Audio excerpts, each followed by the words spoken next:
Hi friends, welcome to Rajesh cricket.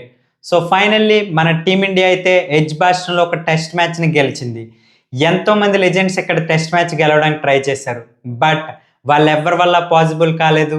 The new era Shubman Gill ఎరాలో మొత్తానికి మనం ఎడ్జ్బాస్టన్లో అయితే ఒక టెస్ట్ మ్యాచ్ గెలవడం జరిగింది.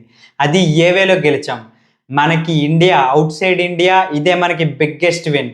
సో అంత ఘన విజయం సాధించాం. ఆల్మోస్ట్ 336 రన్స్తో గెలిచాం అనుకుంటా. So this is the biggest runs, this is the biggest win for us away from India and this is the biggest margin which we have won. And మ్యాచ్లో చూసుకుంటే మనకి Shubman Gill and Akash Deep and Siraj the 3 heroes. And ఈరోజు ఆకాష్ దీప్ వేసిన bowling అయితే next level అనే చెప్పాలి. So అసలు ఏం జరిగింది ఏంటనేది let's get in to the video. So day స్టార్టింగ్లో వర్షం అయితే వచ్చింది. వర్షం వచ్చి ఆల్మోస్ట్ ఒక 1.5 అవర్ 2 అవర్స్ ఆటని క్యాన్సిల్ చేసేసింది. బట్ తర్వాత 96 అవర్స్ పాసిబుల్ అవుతాయని చెప్పారు. సో 96 అవర్స్ని మన వాళ్ళు వేయడానికి వచ్చారు. And the man Akash Deep అసలు ఏమన్నా బౌలింగ్ వేసాడా ఈ మ్యాచ్లో. చూసుకుంటే ఓవరాల్గా చూసుకుంటే వేరే బౌలర్స్ అంతా వేరే పిచ్ మీద బౌలింగ్ చేసినట్టుంది. బట్ ఆకాష్ దీప్ మాత్రం వేరే పిచ్ మీద బౌలింగ్ చేసినట్టుంది. ఈ పిచ్లో తను ఎక్స్ట్రాక్ట్ చేసిన పేస్ కానీ తను ఎక్స్ట్రాక్ట్ చేసిన స్వింగ్ కానీ నెక్స్ట్ లెవెల్ అనే చెప్పాలి. సో తనున్న ఫామ్కి పోప్ వికెట్ని అయితే ఒక పోప్కి ఇక్కడ ఫోర్ ఆర్మ్కి తగిలి అండ్ వికెట్స్ తగిలేసింది. సో పోప్ని అలా అవుట్ చేశాడు. అండ్ ఆఫ్టర్ దట్ హ్యారీ బ్రూక్కి పడింది బాల్స్. ఒక బాలు ఎలా పడిన వెంటనే కట్ అయింది. అది ఆఫ్ కట్టర్లా అయింది. ఇన్ఫ్యాక్ట్ అది స్వింగ్లా అవ్వలేదు, స్విమ్లా అవ్వలేదు, ఆఫ్ కట్టర్లా అయింది. అండ్ చాలా ర్యాపిడ్గా తిరిగింది. అండ్ ఆ బాల్కి హ్యారీ బ్రూక్ దగ్గర అయితే ఆన్సర్ లేకుండా పోయింది. సో అది వాళ్ళు రివ్యూ తీసుకున్నా సరే ఎంపైర్స్ కాల్ అవుట్ అవ్వడంతో మనకి ఆ వికెట్ దక్కింది. అండ్ ఆఫ్టర్ దట్ మన స్పిన్నర్స్ డామినేషన్ మొదలైంది. సో ప్రీవియస్ మ్యాచ్లో జడేజా ఏదైతే మిస్టేక్ చేశాడో ఈ మ్యాచ్లో ఆ మిస్టేక్ చేయలేదు. సో ప్రీవియస్ మ్యాచ్లో జడేజా రఫ్ని పట్టుకోవడానికి చాలా టైం తీసుకున్నాడు. బెన్ స్టోక్స్ బ్యాటింగ్కి వచ్చే వరకు కూడా జడేజాకి రఫ్నెస్, ఆ పిచ్లో ఉన్న రఫ్ అయితే దొరకలేదు. బట్ ఈ మ్యాచ్లో మాత్రం బాల్ 1 నుంచే రఫ్లోనే వేయడం స్టార్ట్ చేశాడు. అండ్ బాల్ 1 నుంచే బెన్ స్టోక్స్ తను ఆడడానికి చాలా ఇబ్బంది పడ్డాడు. వేరే ఎండ్లో జేమ్స్ స్మిత్ కొంచెం కంఫర్టబుల్గానే అనిపించినా బెన్ స్టోక్స్ మాత్రం ఎప్పుడు అవుట్ అయిపోతాడా అని చెప్పి గాల్లో దీపంలా ఆడుతూ ఉండేవాడు. సో కరెక్ట్గా లంచ్కి ముందు అయితే బెన్ స్టోక్స్ అవుట్ అవడం జరిగింది. బట్ దీనికి ముందు ఒక సంఘటన అయితే జరిగింది. లైక్ నితీష్ కుమార్ రెడ్డికి ఓవర్ ఇద్దాం అనుకున్నారు లంచ్లో లాస్ట్ ఓవర్. బట్ లేదు, వీలైనన్ని ఎక్కువ బాల్స్ వేయాలని చెప్పి ముందు జడేజాకి ఇచ్చేశారు.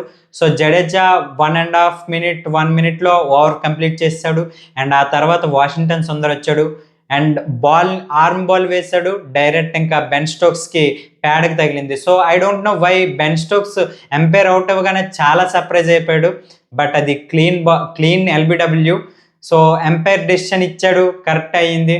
సో లంచ్ తర్వాత Chris Woakes and James Smith మధ్య కొంచెం పార్ట్నర్షిప్ అయితే నడిచింది. But once Ben Stokes and James Smith అయిపోయి it's a matter of time for us. So James Smith wicket అనేది మనకి చాలా ఇంపార్టెంట్. బట్ ఒకవేళ జేమ్స్ స్మిత్ని తీయకపోతే వేరే అండ్ బాల్ని అటాక్ అయితే చేయాలి. సో అలానే ఆకాష్ దీపే క్రిస్ వోక్స్కి షార్ట్ బాల్ అయితే వేశాడు. అండ్ షార్ట్ బాల్ని గాల్లోకి లేపాడు అండ్ క్లియర్ అవుట్ అయిపోయాడు. And after that cars and James Smith మధ్య కూడా కొంచెం పార్ట్నర్షిప్ అయితే నడిచింది. బట్ జేమ్స్ స్మిత్ని అవుట్ చేసిన విధానం అయితే నెక్స్ట్ లెవెల్ అనే చెప్పాలి. సో ఆకాష్ దీప్కి టెస్ట్ క్రికెట్లో బ్రైట్ ఫ్యూచర్ ఉందని చెప్పడానికి ఆ బాల్ ఒక ఎగ్జాంపుల్. ఎందుకంటే మనకి స్కోర్ ఇబ్బంది ఏం లేదు. మనం ఎన్ని 6లు ఇచ్చేసుకున్నా సరే ఇంగ్లాండ్ వాళ్ళు ఎలానో మన దగ్గరలో దరిదాపుల్లో కూడా రాలేరు. సో జేమ్స్ స్మిత్కి అయితే 2 6s ఇచ్చేశాడు. షార్ట్ బాల్ టాక్టిక్ని యూస్ చేశారు, 2 6s ఇచ్చారు. 2-1 అనుకుంటా, if I'm wrong sorry. But 2 6s ఇచ్చారు అనుకుంటున్నాను. అండ్ ఆఫ్టర్ దట్ ఒక స్లో బాల్ వేశాడు. స్లో బాల్కి జేమ్స్ స్మిత్ టెంప్ట్ అయ్యి హిట్ చేశాడు. అండ్ డీప్ మిడ్ వికెట్లో ఉన్న ఫీల్డర్కి ఈజీగా క్యాచ్ ఇచ్చి అవుట్ అయిపోయాడు. సో అక్కడతో ఆల్మోస్ట్ కన్ఫర్మ్ అయిపోయింది మన గెలుపు. After that it's a matter of time only.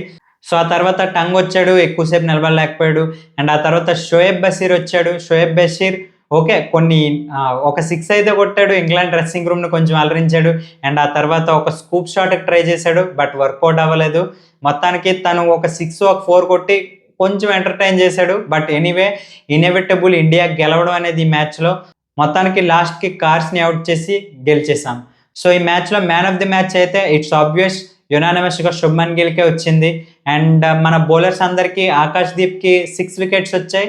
And మిగతా వాళ్ళందరికీ ఒక్కొక్క వికెట్ వచ్చింది. జడేజా, ప్రసిద్ధ్ కృష్ణ, వాషింగ్టన్ సుందర్ అండ్ సిరాజ్ వీళ్ళందరికీ సెకండ్ ఇన్నింగ్స్లో ఒక్కొక్క వికెట్ వచ్చింది. అండ్ ఆకాష్ దీప్ మాత్రం 6 వికెట్స్ వచ్చాయి. సో ఆకాష్ దీప్ ఈ మ్యాచ్లో టోటల్గా 10 వికెట్స్ తీశాడు. అండ్ ఇంగ్లాండ్ గడ్డపై మన టీమిండియా బౌలర్ ఇలా చేయడం మాత్రం ఇది రెండోసారి మాత్రమే. And highest figures Akash Deepke. So total 10 wickets with 187 runs. అంతకంటే ముందు చేతన్ శర్మ తీశాడు, బట్ 188 రన్స్ ఇచ్చాడు. అండ్ ఆకాష్ దీప్ మాత్రం ద మ్యాన్, ఏం బౌలింగ్ వేశాడండి ఈ మ్యాచ్లో. సో ఈ మ్యాచ్లో ఆకాష్ దీప్ బౌలింగ్ వేసినంతసేపు ఏదో బుల్లెట్స్ వేస్తున్నట్టు అనిపించింది. అండ్ నెక్స్ట్ మ్యాచ్కి ఆల్మోస్ట్ లార్డ్స్కి ఇంకా తను ఫిక్స్ చేసుకున్నాడు టికెట్. సో నెక్స్ట్ మ్యాచ్కి మేబీ ప్రసిద్ధ్ కృష్ణ అవుట్ అవ్వచ్చు అండ్ జస్ప్రీత్ బుమ్రా రావచ్చు. సో నితీష్ కుమార్ రెడ్డి ఇలా కొన్ని కాంప్లికేషన్స్ అయితే ఉన్నాయి. మనకంటే ఎక్కువ ఇంగ్లాండ్కి అయితే కాంప్లికేషన్స్ ఉన్నాయి. సో చూద్దాం, నెక్స్ట్ మ్యాచ్ ప్రివ్యూలో మాట్లాడుకుందాం అవన్నీ. ఒకవేళ మీకు రీల్స్ చూసే ఇంట్రెస్ట్ ఏమైనా ఉంటే మనం ఇన్స్టాగ్రామ్లో కూడా ఉన్నాం. ఇన్స్టాగ్రామ్లో మన పేజ్ని ఫాలో అయ్యి మన రీల్స్ని ఫాలో అవుతుండండి. So yeah, thank you so much. Thanks for watching.